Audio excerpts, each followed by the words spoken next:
Hey guys, welcome to science study centre. तो आ वीडियोनी अंदर आज આપણે ભણીશું ચુંબકીય ગુણધર્મો વિશે, ઘન પદાર્થના ચુંબકીય ગુણધર્મો અને ત્યારબાદ આ ગુણધર્મોને આધારે આપણે ઘન પદાર્થનું વર્ગીકરણ કરીશું, જેમાંના કેટલાક પ્રકારો તમે ભણી ગયા છો અને કેટલાક નવા પ્રકારો વિશે આજે તમે શીખશો। તો પહેલાં તો આપણે ચર્ચા કરીશું કે ચુંબકીય ગુણધર્મો શા માટે ઘન પદાર્થની અંદર જોવા મળે છે।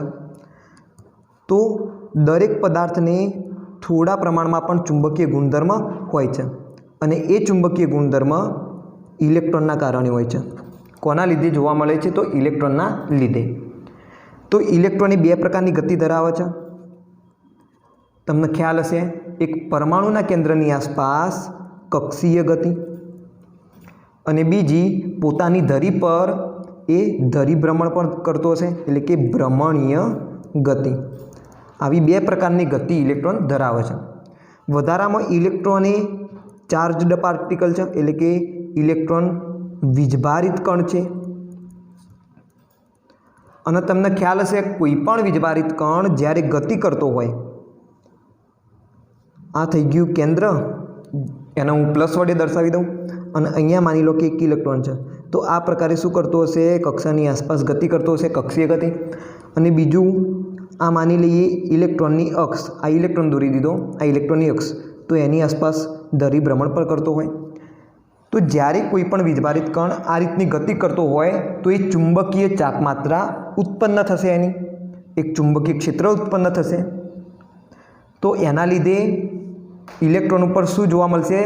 कोईक चुंबकीय चापमात्रा जोवा मळशे। आ चुंबकीय चापमात्रा बे हशे, बे गतिना कारणे से, एक कक्षीय गति और धरीभ्रमणीय गति। एटले के कक्षीय गतिना लीधे इलेक्ट्रॉन कक्षानी अक्षने अनुलक्षीने चुंबकीय चाकमात्रा धरावे छे। बीजू भ्रमणीय गतिना लीधे इलेक्ट्रॉन तेनी धरीनी अक्षने अनुलक्षीने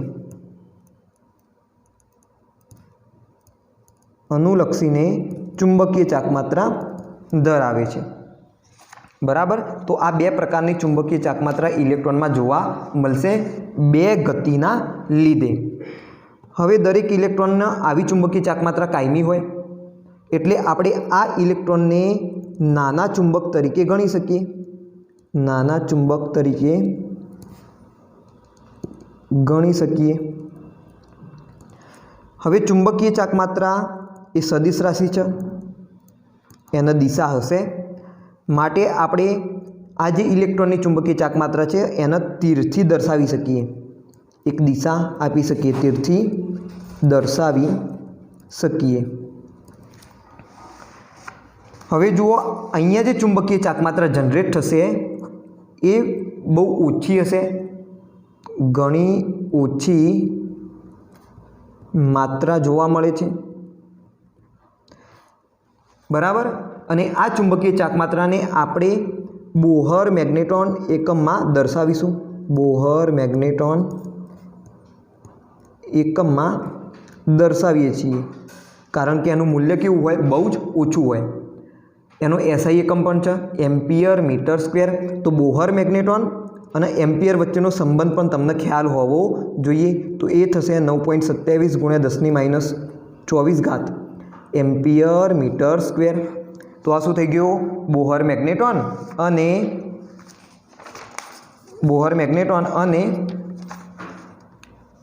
एम्पियर मीटर स्क्वेर वच्चेनो संबंध केटलो? 9.27 × 10⁻²4 एम्पियर मीटर स्क्वेर। तो आटલું તમારે યાદ રાખવાનું। અને આને લક્ષીને કેટલાક દાખલા પણ પૂછાય હતા, તો આપણે એની પણ ચર્ચા છેલ્લે કરીશું। હવે જુઓ, આ ચુંબકીય ગુણધર્મોને આધારે ઘન પદાર્થોની 5 પ્રકારમાં વિભાજિત કરી શકાય છે। 5 પ્રકારોમાં કયા 5 પ્રકારો? તો એક અનુચુંબકીય, જેને પેરામેગ્નેટિક પણ કહેવામાં આવે છે, પેરામેગ્નેટિક પદાર્થો। बीजा छ प्रतिचुंबकीय, જેને ડાયામેગ્નેટિક પદાर्थો કહેવામાં આવે છે। ત્રીજા છે લો ચુંબકીય, જેના આપણે કહીશું ફેરોમેગ્નેટિક પદાर्थો। ચોથા છે પ્રતિલોહ ચુંબકીય, જેના એન્ટી ફેરોમેગ્નેટિક પદાर्थો પણ કહે છે। અને પાંચમા છે ફેરીમેગ્નેટિક પદાर्थો।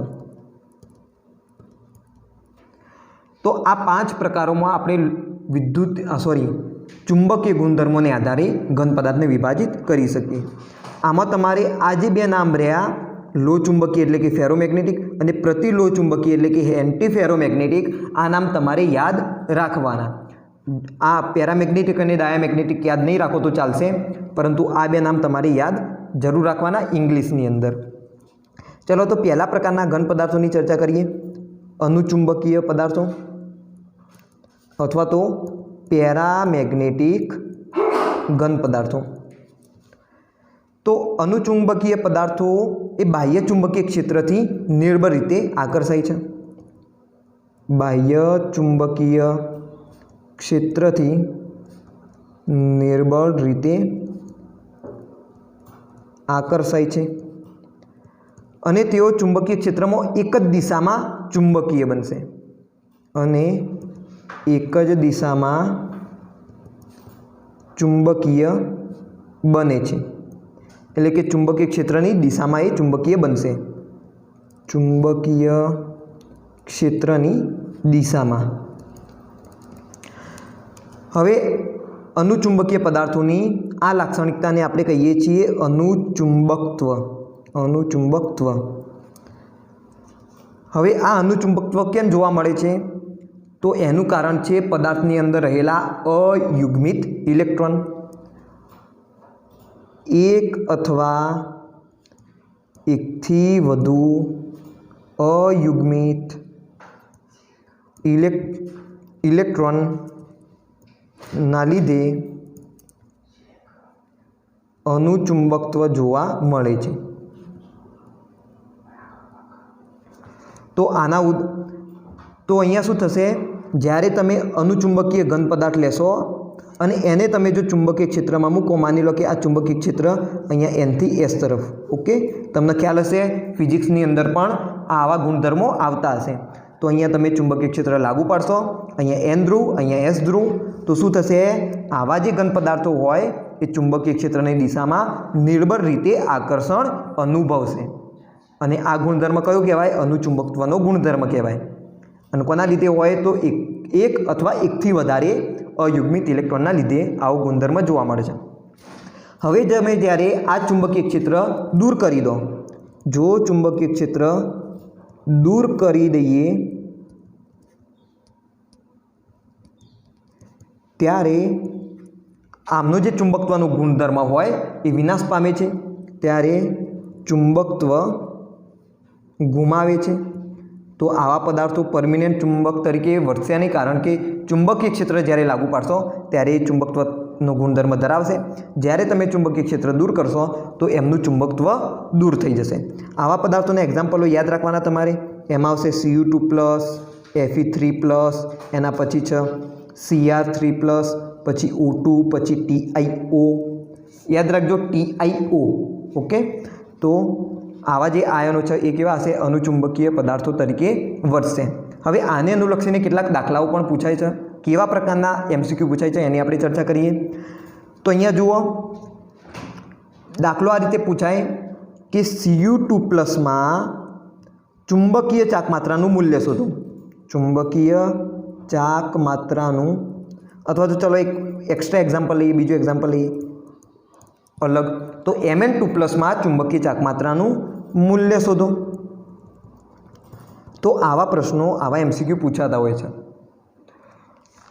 તો ચુંબકીય ચાક માત્રાનું મૂલ્ય તમે કેના શોધશો? તો એના માત્રનું એક સૂત્ર છે, μB એટલે કે ચુંબકીય ચાક માત્રાનું મૂલ્ય। μB magnetic moment √n×n+2। તો આ સૂત્રના આધારે તમે શું શોધશો? ચુંબકીય ચાક માત્રાનું મૂલ્ય શોધશો, જ્યાં n શું છે? n અયુગ્મિત ઇલેક્ટ્રોનની સંખ્યા,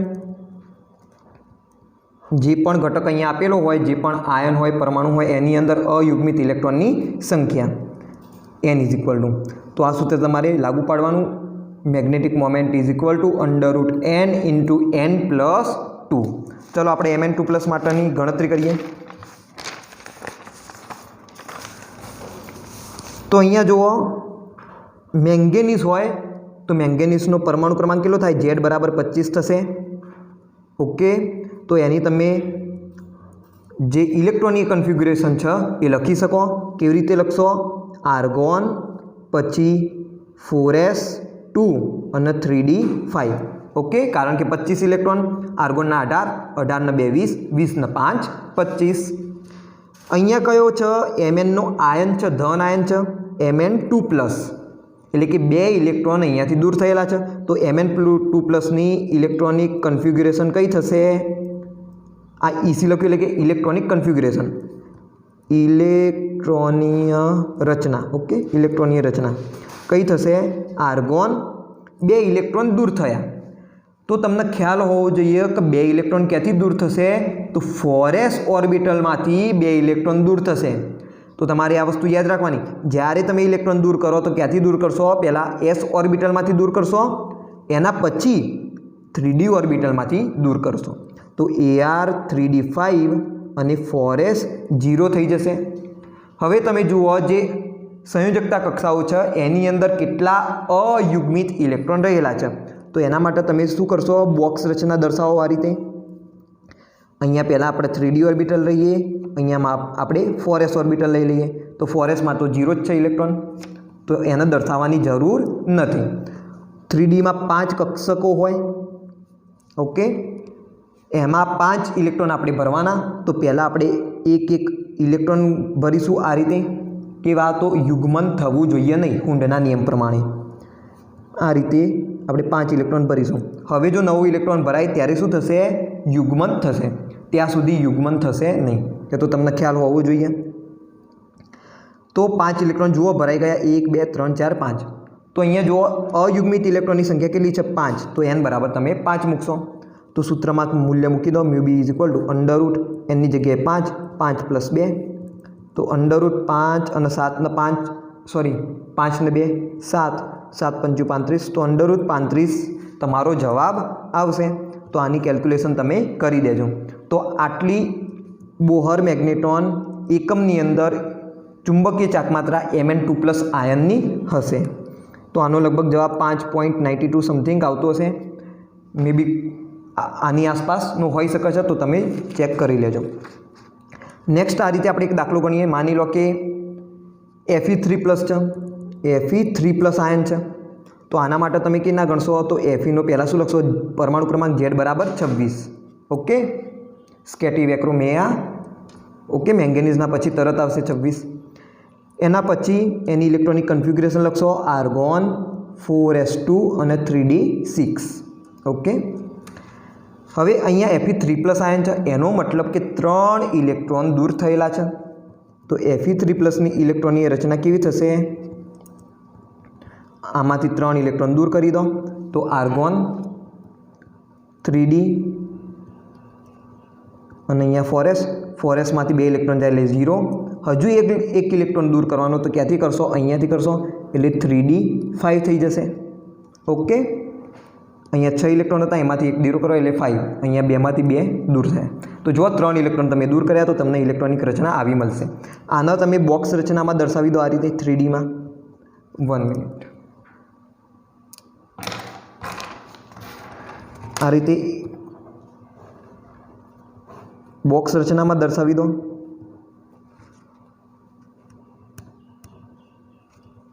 તો કેટલા? 5 ઇલેક્ટ્રોન ભરવાના. તો 5 અયુગ્મિત ઇલેક્ટ્રોન તમને નજરે ચડશે. તો ફરીથી μb શોધી દો. તો ઉપરના જેટલું મૂલ્ય પણ આનું આવશે.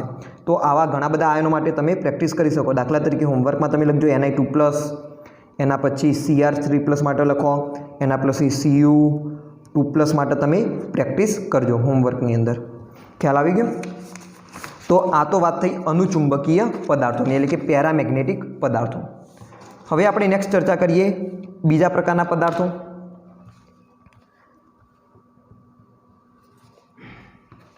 પ્રતિચુંબકીય પદાર્થો, જેને આપણે કહીએ છીએ ડાયામેગ્નેટિક પદાર્થો. તો પ્રતિચુંબકીય પદાર્થો ચુંબકીય ક્ષેત્રની નિર્બળ રીતે અપાકર્ષણ પામેલા હોય છે. ચુંબકીય ક્ષેત્રથી નિર્બળ રીતે અપાકર્ષણ અનુભવે છે. આ લક્ષણને આપણે કહીએ છીએ પ્રતિચુંબકત્વ. તેઓ ચુંબકીય ક્ષેત્રની વિરુદ્ધ દિશામાં ચુંબકીય બને છે. ચુંબકીય ક્ષેત્રની વિરુદ્ધ દિશામાં ચુંબકીય બને છે. અનુચુંબકીય પદાર્થો ચુંબકીય ક્ષેત્રની દિશામાં ચુંબકીય બને, જ્યારે પ્રતિચુંબકીય પદાર્થો ચુંબકીય ક્ષેત્રની વિરુદ્ધ દિશામાં ચુંબકીય બને છે. હવે આ પ્રતિચુંબકીય ગુણધર્મ ક્યારે જોવા મળશે? તો જ્યારે પદાર્થની અંદર કોઈ પણ અયુગ્મિત ઇલેક્ટ્રોન હશે નહીં ત્યારે. કોઈ પણ અયુગ્મિત ઇલેક્ટ્રોન હાજર ન હોય ત્યારે, એટલે કે બધી જ એમની કક્ષાઓ ફૂલી ભરાયેલી હશે, બરાબર, સંપૂર્ણ ભરાયેલી કક્ષાઓ હશે, એટલે કે બધા જ ઇલેક્ટ્રોનનું યુગ્મન થયેલું હશે. તો તેવા કિસ્સામાં પ્રતિચુંબકીય ગુણધર્મ જોવા મળે છે. હવે અહીંયા જુઓ, બધા જ ઇલેક્ટ્રોન જો આ રીતે શું થયેલા હોય, યુગ્મિત થયેલા હોય, તો આ બંને ઇલેક્ટ્રોન એકબીજાની ચુંબકીય ચાકમાત્રાને નષ્ટ કરશે, બરાબર, કેમ કે એકની ચુંબકીય ચાકમાત્ર આ દિશામાં હોય તો બીજાની ચુંબકીય ચાકમાત્રા એની વિરુદ્ધ દિશામાં હોય, એટલે કે બંને એકબીજાની અસરને નાબૂદ કરી દેશે અને ઓવરઓલ એમના ચુંબકીય ગુણધર્મ નષ્ટ થયેલો તમને જોવા મળશે. તો આના એક્ઝામ્પલ છે H2O, પછી NaCl, એના પછી TiO2, એના પછી બેન્ઝીન એટલે કે C6H6. તો વગેરે જેવા પદાર્થો પ્રતિચુંબકીય પદાર્થો છે. તો આ એક એક્ઝામ્પલ એક્સ્ટ્રા આપેલું છે, એ તમારે ધ્યાન લેવાનું કે TiO2 શેમાં આવશે? પ્રતિચુંબકીયમાં આવશે, જ્યારે TiO એ અનુચુંબકીયમાં આવશે. તો આટલી વસ્તુ યાદ રાખજો. નેક્સ્ટ આપણે ચર્ચા કરીએ લોહ ચુંબકીય પદાર્થોની. લોહ ચુંબકીય પદાર્થો, જેને આપણે કહીએ છીએ ફેરોમેગ્નેટિક.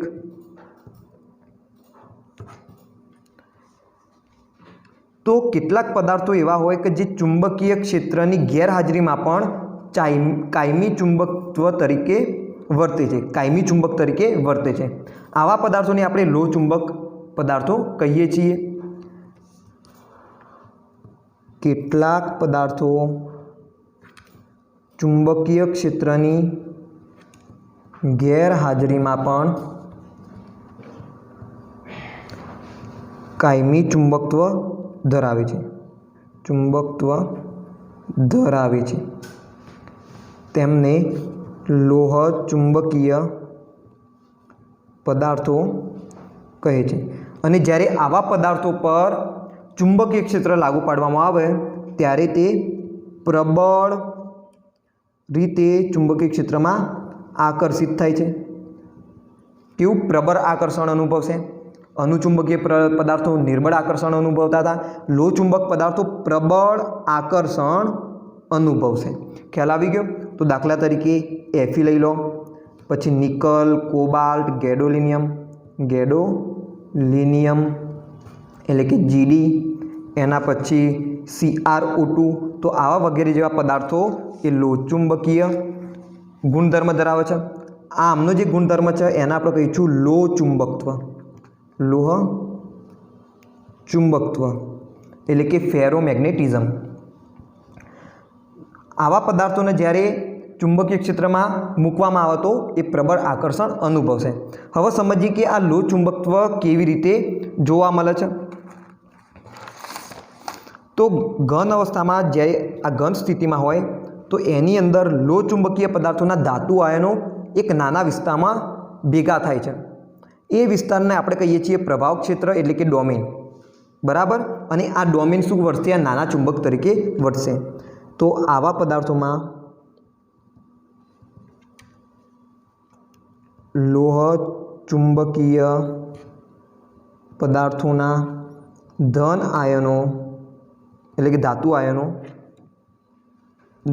આયનો એક નાના વિસ્તારમાં સમૂહમાં ભેગા થાય છે, એટલે કે સામૂહિક રીતે ગોઠવાય છે,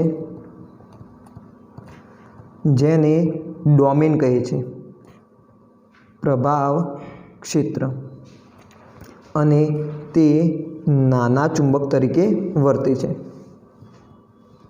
ઓકે, તો એમાં શું થશે, આવા ઘણા બધા જે ધાતુ આયનો છે એ આયનો ભેગા થશે, પાસેના ધાતુ આયનો ભેગા થશે અને એક પ્રભાવ ક્ષેત્ર બનાવશે કે એમની જે ચુંબકીય ચાક માત્રા હોય એ એક જ દિશામાં ઓરિએન્ટેડ હોય. ખ્યાલ આવે? ધારો કે ઘણા બધા આયનો ભેગા થઈને આ રીતે એક નાનું ચુંબક બનાવશે કે જેની એક દિશામાં શું હશે, ચોખ્ખી ચુંબકીય ચાક માત્રા હશે. આવું બીજામાં બાજુની તરફ શું બની ગયું, આવું એક ગ્રુપ બની ગયું. એની કોઈ બીજી દિશામાં ચુંબકીય ચાક માત્રા હોય એવું આ રીતે ત્રીજો સમૂહ બની ગયો, ત્રીજું ગ્રુપ બની ગયું કે જેની કોઈ અલગ દિશામાં ચુંબકીય ચાક માત્રા હાજર હોય છે, ચુંબકીય ચાક માત્રા જોવા મળે છે. હવે અહીંયા જુઓ, આવા જે ડોમેન હોય જ્યારે ચુંબકીય ક્ષેત્ર લાગુ ના પાડેલું હોય ત્યારે અસ્તવ્યસ્ત રીતે ગોઠવાયેલા હોય. બરાબર, એમનો અભિવિન્યાસ કેવો હશે, અસ્તવ્યસ્ત હશે, એટલે કે એમની જે દિશા હોય ચુંબકીય ચાક માત્રાની એ જુદી જુદી જોવા મળે છે.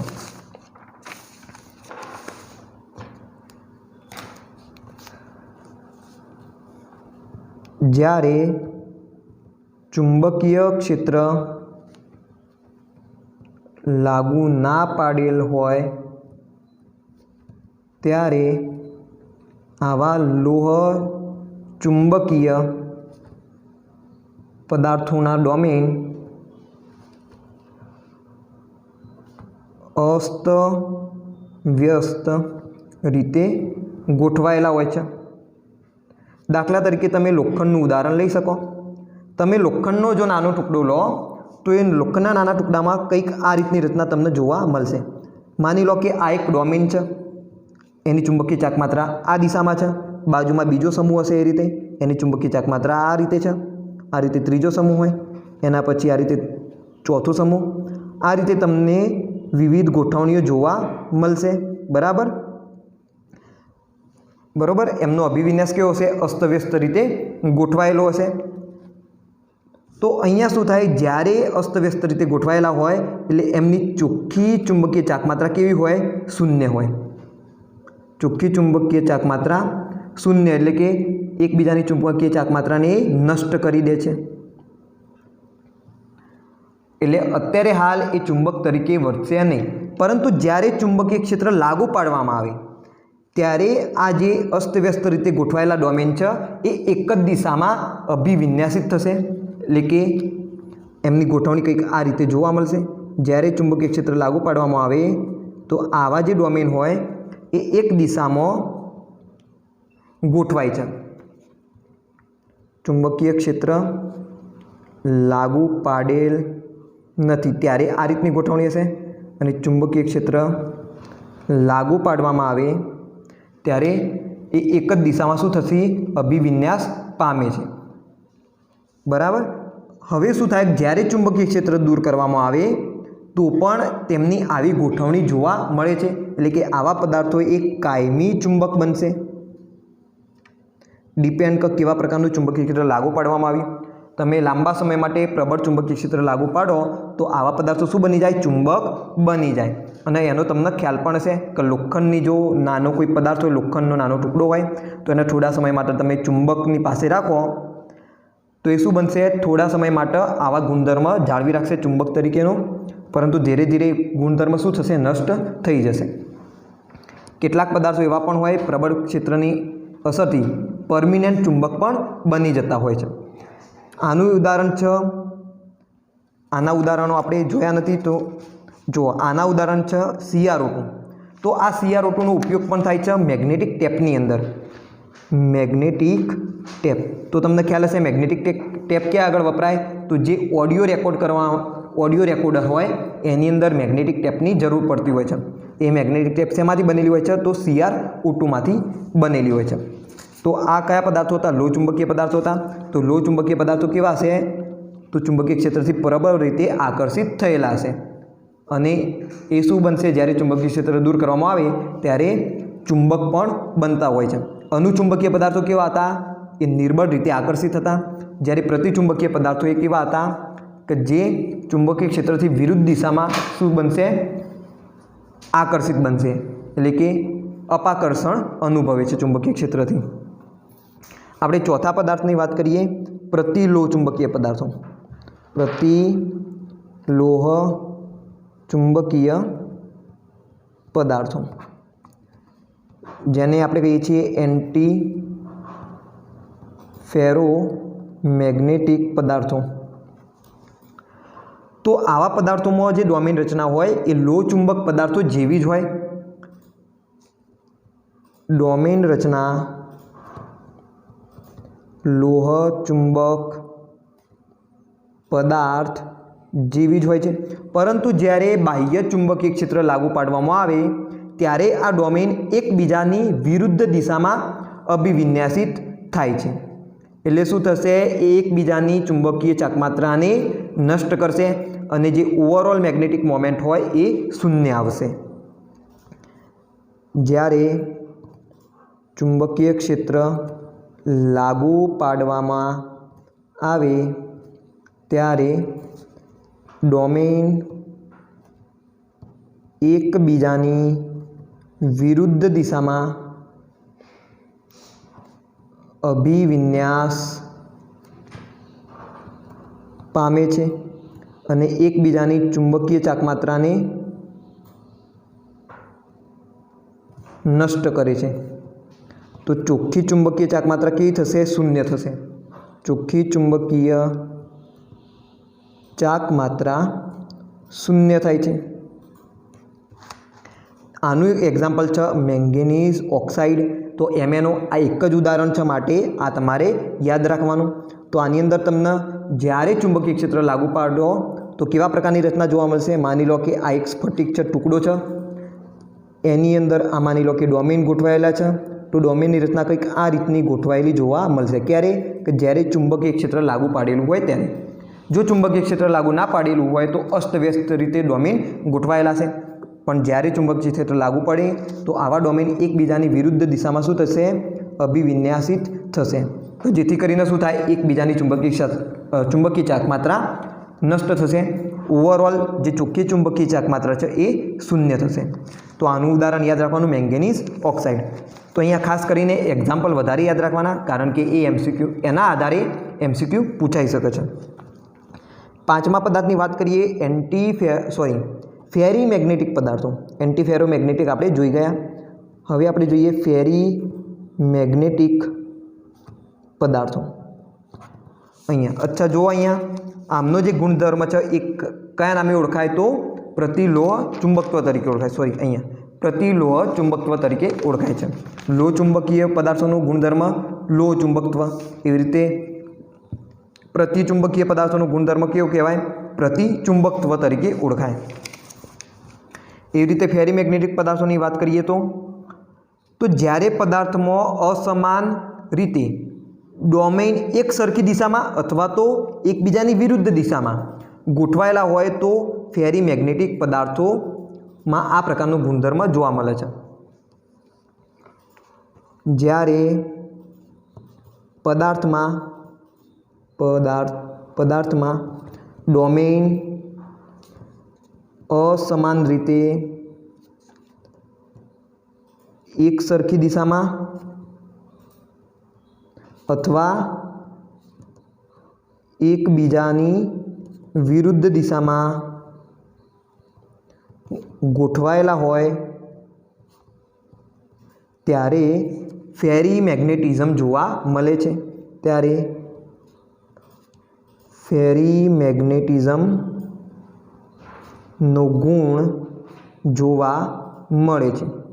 એટલે કે અહીંયા શું થશે, જ્યારે ચુંબકીય ક્ષેત્ર બાહ્ય ચુંબકીય ક્ષેત્ર લાગુ પડશે ત્યારે ડોમેન કેવી રીતે ગોઠવાશે, તો અસમાન રીતે એક સરખી દિશામાં ગોઠવાય. અસમાન રીતે એનો શું મતલબ થયો, માની લો કે આ સ્ફટિક છે, એની અંદર આ વિવિધ ડોમેન આવેલા છે. તો ડોમેન શું થાય, એક સરખી દિશામાં ગોઠવાયેલા હોય નહીં. માની લો કે આ રીતે શરૂઆતમાં એક સરખી દિશામાં ગોઠવાયેલા છે, वળી पाछा एकबीजानी विरुद्ध दिशा में गोठवाशे आ रीते। वળી पाछा तमे आगळ जुओ तो एक एनाथी विरुद्ध दिशा में गोठवाय, फरीथी पछी तमे जुओ तो पाછી एक एनाथी विरुद्ध दिशा में गोठवाय। एटले के अहींया कोई चोक्कस एमनी गोठवणी जोवा मळती नथी, को तो एक सरखी दिशा में होय, वળી पाछा शेमां जोवा मळे, एकबीजाथी विरुद्ध दिशा में पण जोवा मळे, वળી पाछा थोड़ा गाळा दरमियान एकबीजानी एक दिशा में हशे, आ रीते एक दिशा में हशे गोठवायेला छे, वળી पाछा एकबीजानी विरुद्ध दिशा में गोठवायेला जोवा मळे। तो आवी असमान गोठवणी फेरीमेग्नेटिकनी अंदर जोवा मळे छे। आना लीधे शुं थाय, चोख्खी चुंबकीय चाक मात्रा शून्य होती नथी, शून्य होती नथी। एटले के आ चुंबकीय क्षेत्र में निर्बल रीते आकर्षित थयेला होय छे, एमनी कंईक मैग्नेटिक मोमेंट जोवा मळशे, आकर्षित थयेला होय छे। एटले के जेवी फेरोमेग्नेटिक पदार्थों जेवी प्रबल आकर्षण जोवा मळवे एवुं अहींया प्रबल आकर्षण जोवा मळशे नहीं। केवी रीते, तो निर्बल रीते आकर्षित थयेला हशे। अने प्रतिलोह चुंबकीय पदार्थों की जेम एमनी मैग्नेटिक मोमेंट शून्य पण हशे नहीं, बंनेनी वच्चे आ लाई करशे। ख्याल आवी गयो? तो आना एक्जाम्पल याद राखवाना। दाखला तरीके फेराइट पदार्थों, फेराइट जेम के Fe3O4, पछी MgFe2O4, एना पछी ZnFe2O4, आने कहेवाय छे मैग्नेटाइट। तो आवा पदार्थों अंदर फेरीमेग्नेटिज्मनो गुण जोवा मळतो होय छे। तो ख्याल आवी गयो फेरीमेग्नेटिक कोने कहेवाय? तो डोमेन असमान रीते एकबीजाथी विरुद्ध दिशा में गोठवायेली हशे, क्यारेक एक सरखी दिशा में पण गोठवायेली होय। तो आवो जे गुण छे फेरीमेग्नेटिज्मनो कहेवाय। एमनी चोख्खी चुंबकीय चाक मात्रा शून्य हशे नहीं, अने बीजुं क फेरोमेग्नेटिक पदार्थनी जेम ए प्रबल रीते चुंबकीय क्षेत्रने आकर्षित पण हशे नहीं, निर्बल रीते आकर्षित थयेला हशे। अने एना एक्जाम्पल याद राखवाना Fe3O4, मैग्नेटाइट अने ZnFe2O4। ख्याल आवी गयो? हवे जुओ, आवा जे चुंबकीय गुणधर्म जेवा धरावता जे घन पदार्थों होय, दाखला तरीके लोह चुंबकीय पदार्थों अने प्रतिलोह चुंबकीय पदार्थों, प्रतिलोह चुंबकीय पदार्थों। तो आ बंने पदार्थों खूब ऊंचा तापमाने अनुचुंबकीय बने छे। जो एने गरम करवामां आवे तो ऊंचा तापमाने शुं बनशे? अनुचुंबकीय बनशे। केम अनुचुंबकीय बनशे? तो एनुं कारण छे एमना डोमेन हवे अस्तव्यस्त रीते गोठवायेला छे। डोमेन ऊंचा तापमाने अस्तव्यस्त रीते गोठवाय छे। फेरोमेग्नेटिक पदार्थ एटले के लोह चुंबक पदार्थ में डोमेन एक ज दिशा में गोठवायेला छे, बधा एक सरखी दिशा में हशे। प्रतिलोह चुंबकीय पदार्थों में नियमित रीते शुं होय? एकबीजाथी विरुद्ध दिशा में गोठवायेला होय, परंतु ज्यारे ऊंचुं तापमान थाय एना लीधे डोमेन अस्तव्यस्त रीते गोठवणी प्राप्त करे छे। एटला माटे शुं बनशे? ए अनुचुंबकीय पदार्थों बनी जशे। बराबर? आવું જ જોવા મળે છે फेरीमेग्नेटिक पदार्थों में पण। फेरीमेग्नेटिक पदार्थों जेम के एनु उदाहरण है Fe3O4। आ जे Fe3O4 है ये 850 केल्विन तापमाने केवुं बनी जाय छे? अनुचुंबकीय बनी जाय छे। हवे जुओ, दरेक लोह चुंबकीय पदार्थ होय ए कोई चोक्कस तापमाने पोतानो लोह चुंबकीय गुणधर्म गुमावे अने ए जे तापमान है एने कहेवामां आवे छे क्यूरी तापमान। तो आना विषे तमे फिजिक्स में पण भणेला हशो कि लोह चुंबकीय पदार्थ, दरेक लोह चुंबकीय पदार्थ कोई चोक्कस तापमाने तेमनो लोह चुंबकत्व नो गुण गुमावे छे। आ तापमान ने क्यूरी तापमान कहे छे। बराबर? ये जे तापमान एने कयुं तापमान कहेवाय? तो क्यूरी तापमान कहेवाय छे।